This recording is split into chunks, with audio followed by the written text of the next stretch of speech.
Hello my dear students. Let us learn the MCQs, important MCQs based on science concepts today. We have come up with chapter-wise important questions of science class 10th. We have done the important sessions of class 10th maths as well. I hope you all have viewed it and enjoyed the session. So today we are going to learn the important MCQs related to these chapters listed on the board, called as electricity, chemical reactions, acid bases and magnetic effects. Whenever we have to do MCQs, my dear children, you have to know the concepts very thoroughly, properly, because MCQs losing marks is very easy. It's not a lengthy answer because the teacher will not be able to give you at least 50% of the marks allocated to it, because MCQ asks for the right answer and you have to be right in all your choices. Okay, so that is why we have multiple choice questions. And to start with the first chapter, called as electricity. Which of the following has the highest resistance? Highest resistance majorly depends on a formula called as R is equal to rho L by A. So if the resistivity of the substance is more, then the resistance also increases. So we'll go for aluminium here. Aluminium has the highest resistance. Next, two resistors 6 ohm and 12 ohm are connected in parallel. What is their equivalent resistance? Let us connect it. There are two resistances connected in parallel. This is 6 ohm and this is 12 ohm. We know that 1 by Rp is equal to 1 by R1 plus 1 by R2. Therefore, 1 by 6 plus 1 by 12. My LCM is 12. This will be 2 plus 1, that is 3 by 12. Reverse it, 12 by 3. So I'll go for 4 ohms. Option B gives me the right answer here. 4 ohms is the right answer. Moving to the next question of electricity. If the potential difference across a resistor is doubled, potential difference means V. V is doubled to 2V.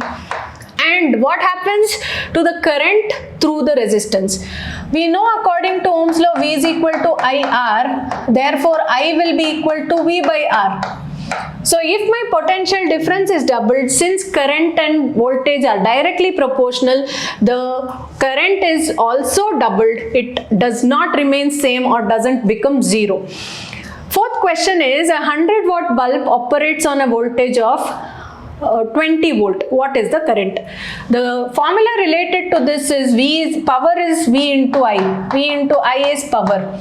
Power is given to me 100 watt. This is 100 is equal to voltage is 200 and I have to find the current.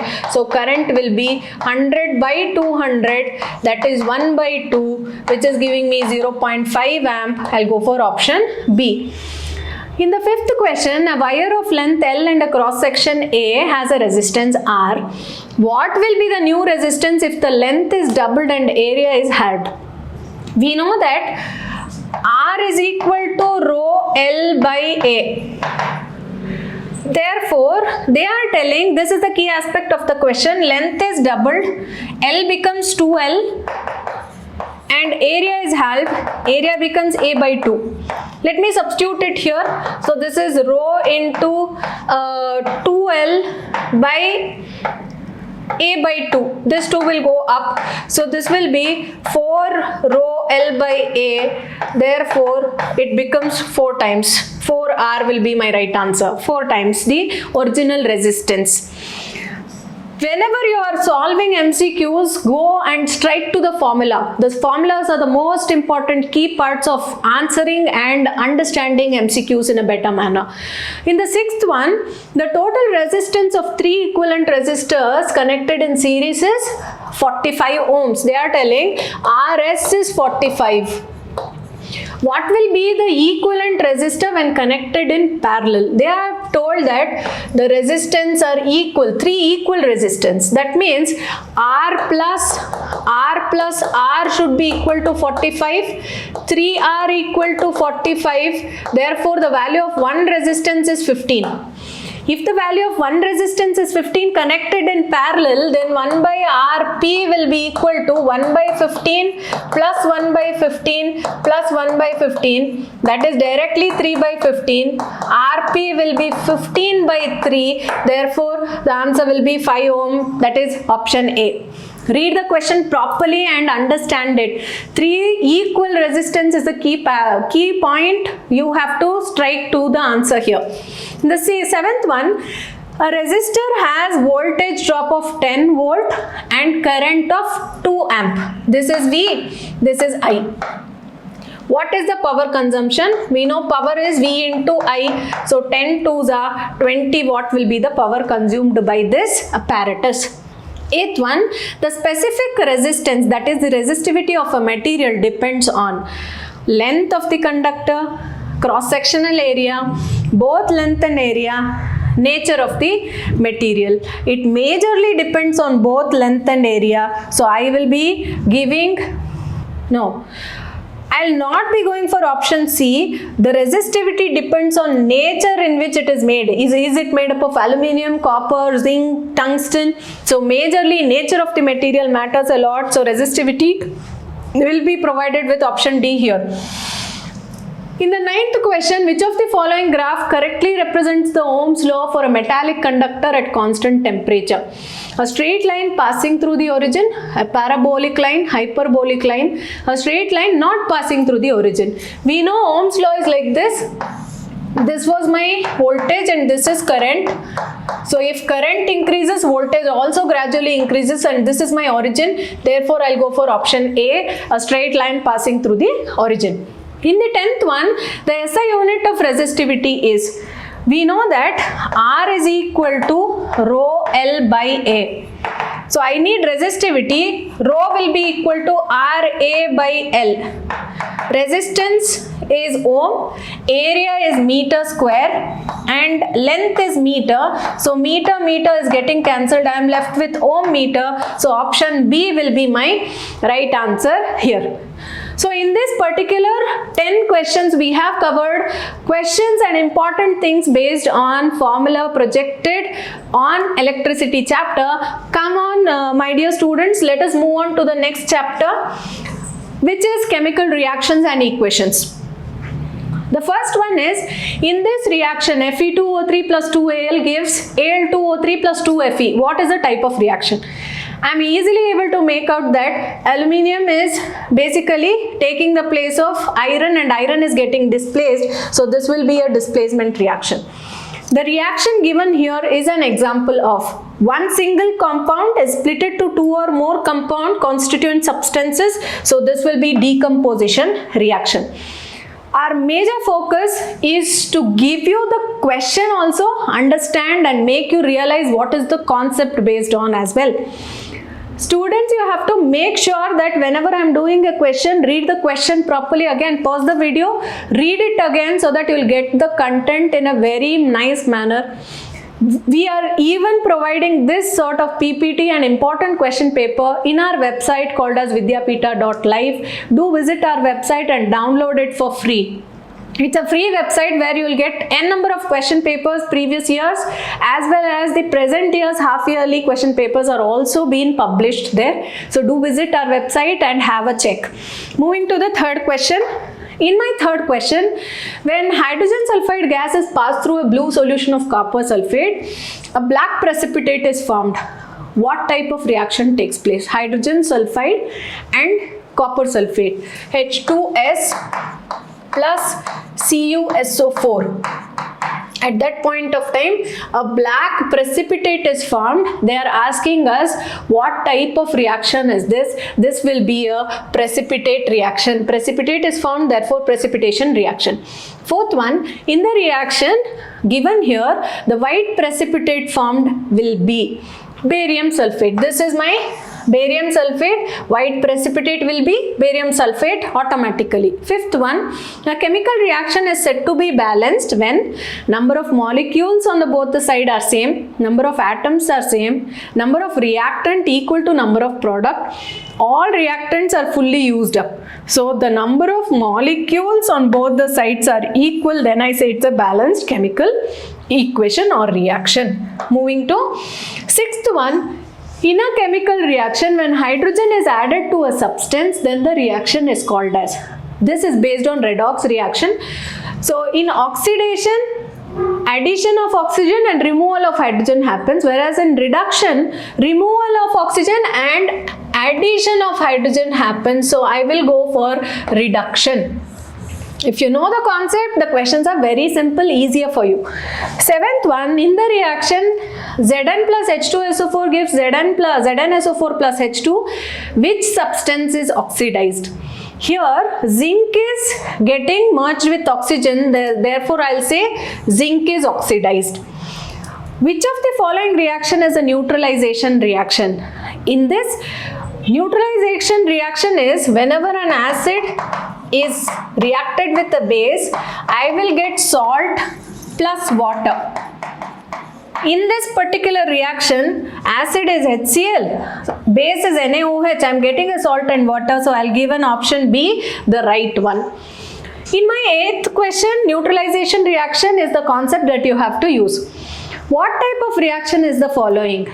See, I have FeSO4 displaced to 2 or more substances, so it's a decomposition reaction.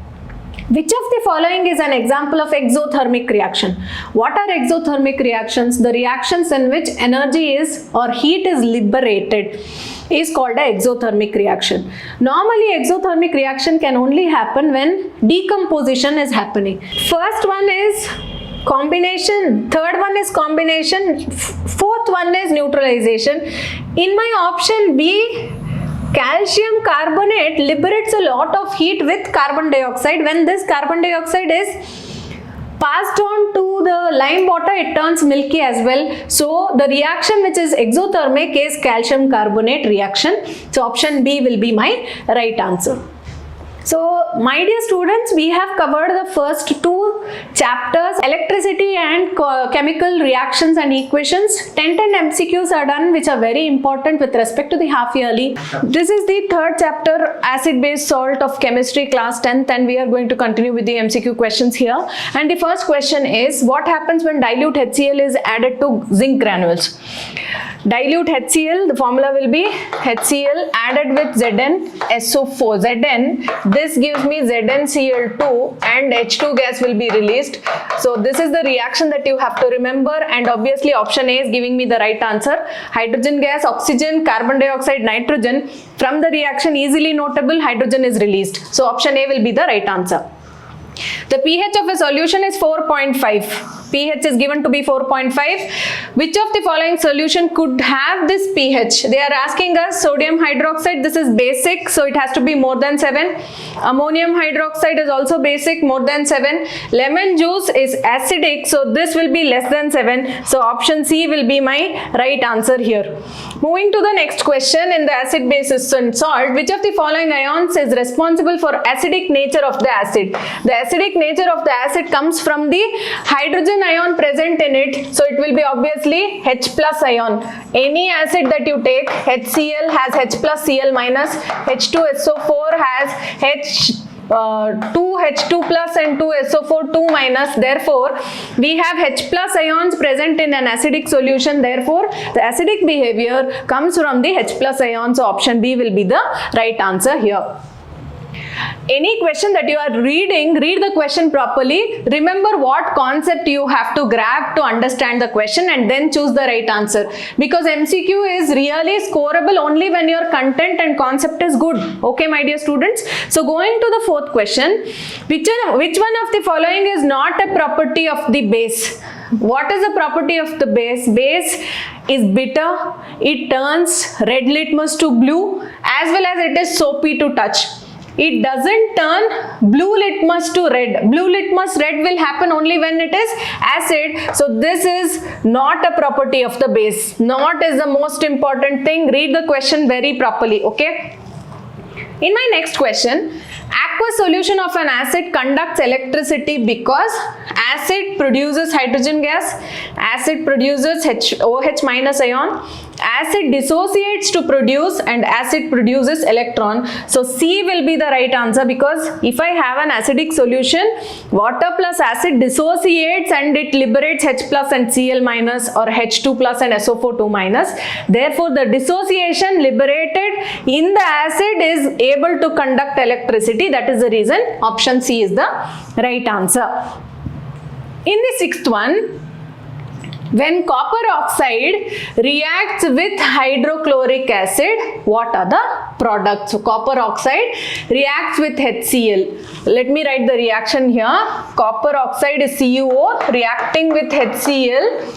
What are the product? This will give you CuCl2 and H2 gas is liberated. So this is giving me copper chloride and H2O. Therefore, this will be copper chloride and water, not copper sulfate or copper hydroxide. Nothing is possible. So option A will be my right answer. The nature of the solution with pH of 7. The pH of 7 is the middle order in the pH scale. Therefore, it will be neutral. Option C is the right answer. Which of the following pair of substance react to form a salt and water only? They are asking from this option, if they are reacting, they have to produce a salt and a water. So which one of the following is going to happen? Hydrochloric acid and sodium carbonate. Carbonate is there, so water is impossible. Hydrochloric acid and sodium hydroxide. So HCl plus NaOH. This will obviously give me NaCl and water. So this is giving me salt and water, which is being asked in the question. Therefore, option B will be my right answer here. In acid basis salt, the most important topic that you have to understand is pH scale based question is compulsory, pakka going to come. Any salt preparation like bleaching powder, like baking soda, baking powder, plaster of Paris, that is one important 3-mark question.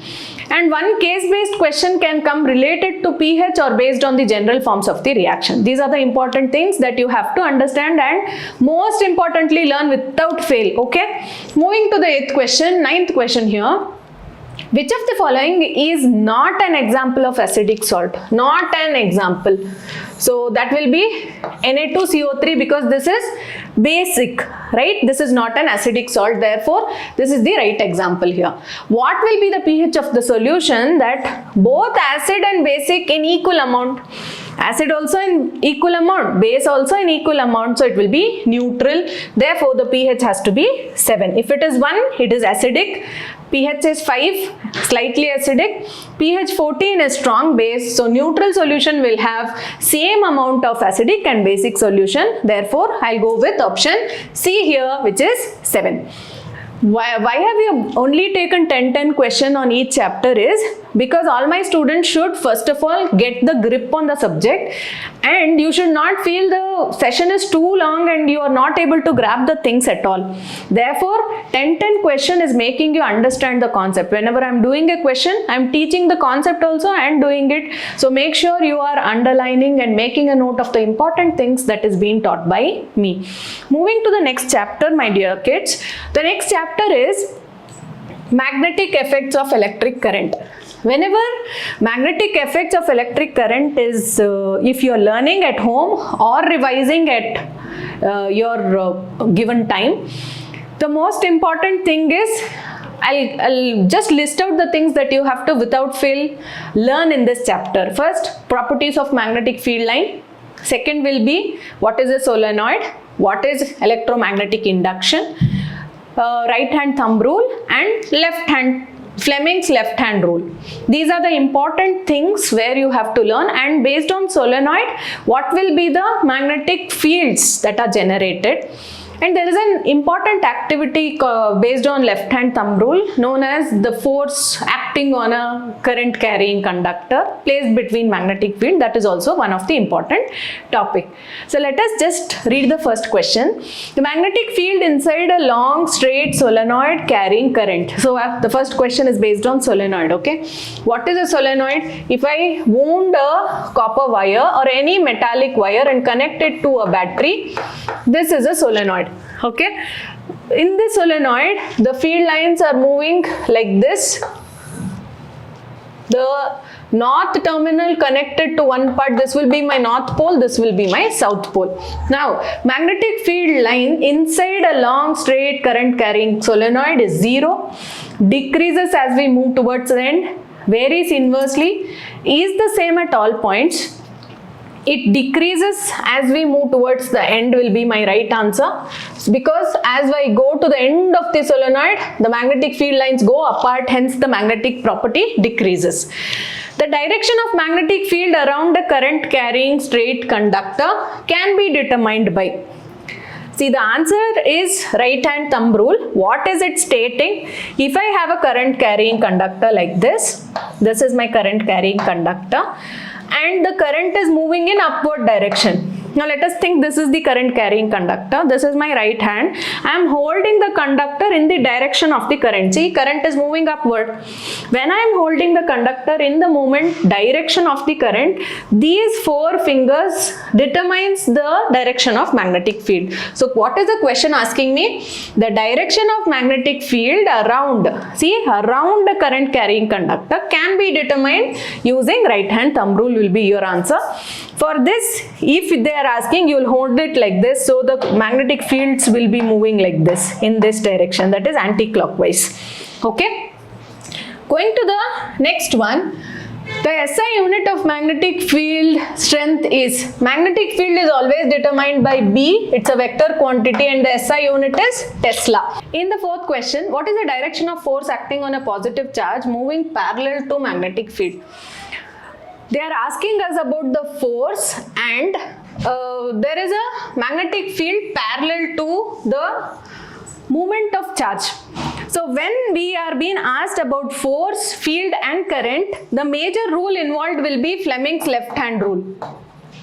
Fleming's left hand rule.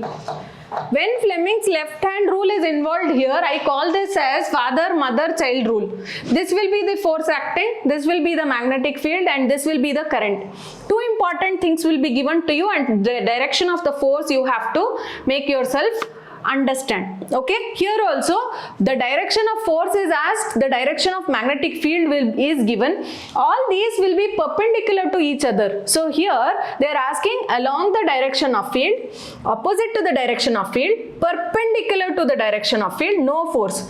So when I say this is the force acting, it is perpendicular to the magnetic field. So option C will be my right answer here. In my next question, which of the following devices work on the principle of electromagnetic induction? The most important concept of the whole chapter is electromagnetic induction, and the major thing working on based on this is electrical generator. The generator works on the mechanical pulling of the coil and then generating electricity. Therefore, electromagnetic induction is used in generating electricity. Therefore, electric generator will be the right answer for the 5th one. In the next question, students, the working principle of transformer is, again based on Fleming's left hand rule. Nothing more than that, Fleming's left hand rule. Next one, the field lines are, magnetic field lines are always straight, always closed loops, can cross each other, spread uniformly in all directions. See, if I have a bar magnet like this is my north pole, this is my south pole. So the magnetic fields are generated from north to south outside the magnet, whereas inside it is generated from south to north. Now when I have certain magnetic fields like this, these are the magnetic fields. Now these lines will never intersect each other. So this will be wrong. They spread uniformly in all directions. That is wrong, because when they are close by they are strong, when they are far away they are weak, and they are always straight. That is also wrong. So the magnetic field lines are closed loops. I have taught you here also, they are closed circular loops which never intersect each other at any point of time. In an electric motor, the energy conversion takes place.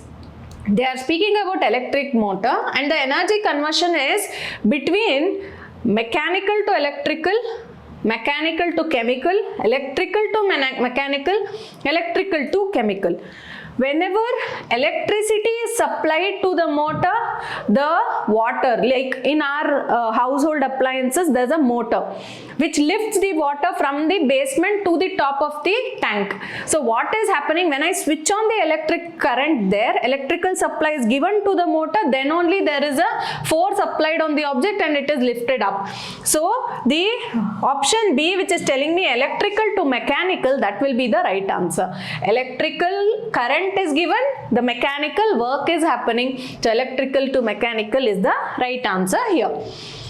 In the next question, the strength of magnetic field at a point near a straight current carrying conductor wire increases as the distance from the wire, decreases as the distance from the wire, remains constant, is independent of the current in the wire. We say the magnetic field increases once I give more current, more magnetic field, less current, less magnetic field, because magnetic field is directly equal to FIL sin theta. So it's directly proportional to the current applied. Therefore, if the value of the current induced increases, the field line increases. If the current decreases, the field line decreases. So option A is the right answer here. In my 10th question, in a bar magnet, magnetic field lines emerge from, just now I taught you in the previous slide, this is my bar magnet, this is north pole, this is south pole, so it originates from north to south outside the magnet and south to north inside the magnet. They are asking, they emerge from, so it is emerging only from north pole and end at the south pole. So option A will be the right answer. So what we are just trying to cover up all the important things that are induced in the chapter, as well as the number of questions we have maintained is 10. So 10 question of magnetic field is done, and hence I am moving to the second part of the MCQ science questions, in which we will be covering you the next 4 chapter, which you will be getting in your half yearly portions. So this was Sandhya Srihari, and I hope you all have watched this video and you will be following us, subscribing us and sharing with your friends also. Thank you for watching and have a great day.